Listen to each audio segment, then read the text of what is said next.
Honorable Member Shri Ashwini Vaishnav ji. Honorable Member Shri Ashwini Vaishnav ji, you have 10 minutes. को खुश होना चाहिए जयराम। धन्यवाद सभापति महोदय। सरकार इतनी सकारात्मक है कि साथ साथ अनुराग जी प्लीज, अनुराग जी प्लीज। सभापति महोदय धन्यवाद। 2 दिन से सदन में बजट पर चर्चा चल रही है। मेरे वरिष्ठ मित्रों ने बजट पे जितनी स्कीम्स हैं, जितने प्रावधान हैं, उसका विस्तार में वर्णन किया है। मैं उन बातों को नहीं दोहराऊंगा, समय की मर्यादा है। मैं केवल 3 बातें कहकर अपना वक्तव्य समाप्त करूंगा। 2 दिन पहले से और कल भी कांग्रेस के कई माननीय सांसदों ने पूछा था कि इस बजट से गरीब, महिला, किसान आत्मनिर्भर कैसे बनेंगे। वाजिब सवाल है। 60-70 साल में आपने कभी ये सोचा भी नहीं कि कोई प्रधानमंत्री ऐसे आएंगे जो उस तबके के बारे में सोचेंगे और उस तबके को आत्मनिर्भर बनाएंगे, उस तबके को मजबूत बनाएंगे जिसके बारे में आपने कभी सोचा तक नहीं था।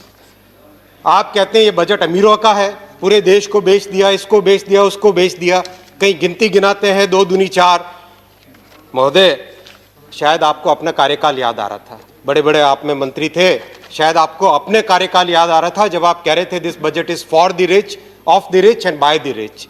हमारे कार्यकाल में ऐसा नहीं होता। मैं प्रश्न पूछना चाहता हूं कांग्रेस के सांसदों से, क्या 45 करोड़ जनधन अकाउंट अमीरों के हैं?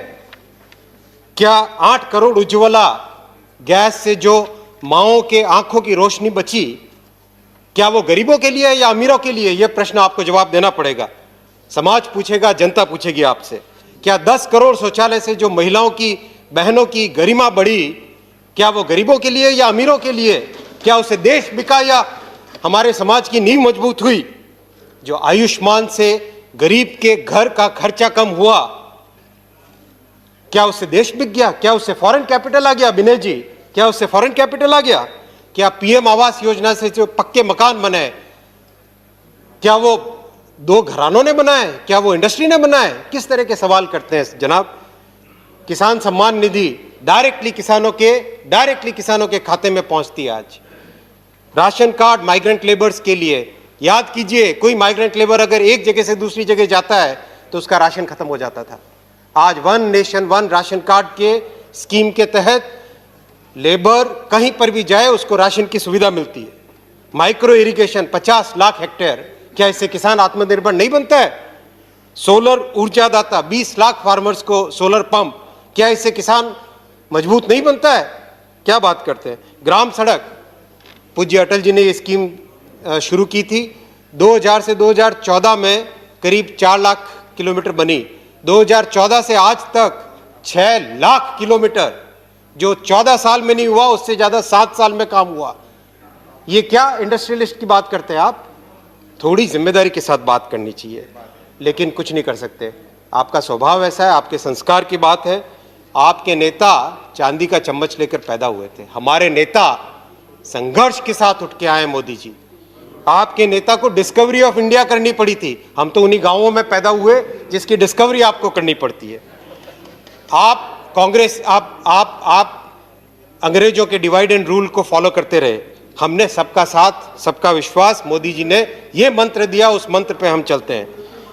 आपके नेता कहते हैं आलू डालो सोना निकलेगा। हमने सॉइल हेल्थ कार्ड, नीम कोटेड यूरिया, सोलर पंप वो दिए किसानों को। आपकी तरह आलू डालो सोना निकालेगा नहीं। आपके नेता कहते थे अक्साई चीन में क्या है, वहां घास का पत्ता भी नहीं उगता। हमारे नेता मोदी जी ने सर्जिकल स्ट्राइक की, एयर स्ट्राइक की, दुश्मन को दांतों तले उनको चने चबवा दिए। आपने 70 साल में रेगुलेशंस का मकड़ जाल बना के रखा। हमारे नेता मोदी जी ने 1500 कानून ऐसे हटाए जिससे कि आज देश भर में सुविधा होती है।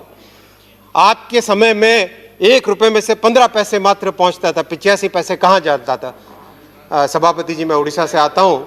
हमारे उड़िया भाषा में कहते हैं बाट्टो मारणा। रास्ते में 85 पैसे कहीं चले जाते थे। हमारे नेता मोदी जी के समय में एक बटन दबाने से पूरे के पूरे पैसे किसानों के, माताओं के खाते में पहुंच जाते हैं। कैसे समझ आएगा आपको कि गरीब आत्मनिर्भर कैसे बनता है? कैसे आप सोच सकते हैं, क्योंकि आपने कभी इतने वर्षों तक सोचा तक नहीं। चेयरमैन साहब, मैं सेकंड सब्जेक्ट पे आता हूं, दूसरे विषय पे। कल भूतपूर्व वित्त मंत्री जी ऑनरेबल चिदम्बरम साहब ने कहा कि ये बजट केवल सप्लाई साइड बजट है, इसमें डिमांड स्टिमुलेट करने के लिए कुछ नहीं किया गया है। पढ़े लिखे विद्वान हैं, इकोनॉमिस्ट हैं, मैं तो इकोनॉमिस्ट नहीं हूँ, मैं 1991 से बजट को पढ़ता आ रहा हूँ, उसी को धीरे धीरे समझने की कोशिश करता हूँ। मेरे मत में honourable finance minister has struck the right balance between consumption and investment. The budget has absolutely good provisions both for consumption and for investment. जैसा मेरे साथी सुधांशु जी ने कहा, तात्कालिक सुविधा भी है और एक लॉन्ग टर्म ग्रोथ कैसे हो उसके लिए भी प्रावधान है। मैं इसको विस्तार में कहना चाहता था, लेकिन समय की मर्यादा आज ज़्यादा है। कंजम्पशन के लिए किसान सम्मान निधि 65,000 करोड़, बात मनरेगा की उठी, कहते हैं कि मनरेगा के लिए आपने एलोकेशन कम कर दिया। किस तरह की बात करते हैं? MNREGA is a demand driven scheme. 61,000 crore था पिछले साल के बजट में, 1,11,000 करोड़ एक्चुअल खर्चा हुआ।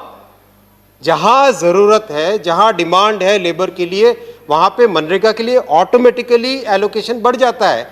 इसमें भ्रमित करने की जरूरत नहीं है आप में से किसी को भी, विशेषकर प्लीज, इसमें स्टोरी नहीं, it's the reality, these are real numbers, these are real numbers. This year also the allocation is 71,000 crore, but if the demand increases, Ashwini this will ji, address the increase. chair. Ashwini ji, Nothing. address the chair. Address the chair.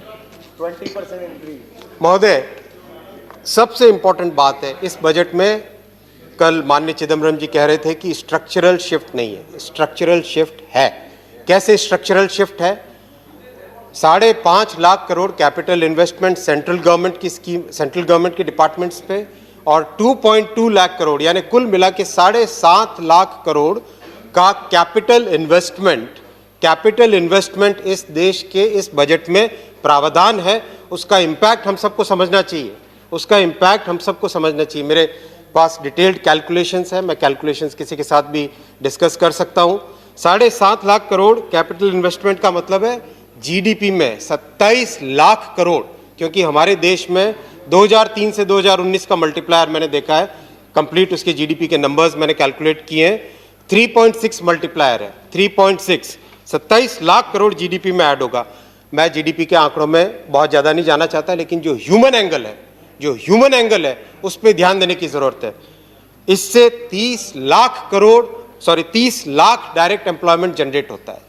Indirect को अगर हम जोड़ते हैं 80 लाख, इस capital investment से 80 lakh direct और indirect employment generate होता है। ये ह्यूमन एंगल है। Ashwini ji, please conclude. 1 minute, 2 minute sir. Shukla ji, अगर कोशिश कीजिए 4-5 मिनट अगर बढ़ा सकते हैं तो मेरे दूसरे बिल में से काट लीजिएगा।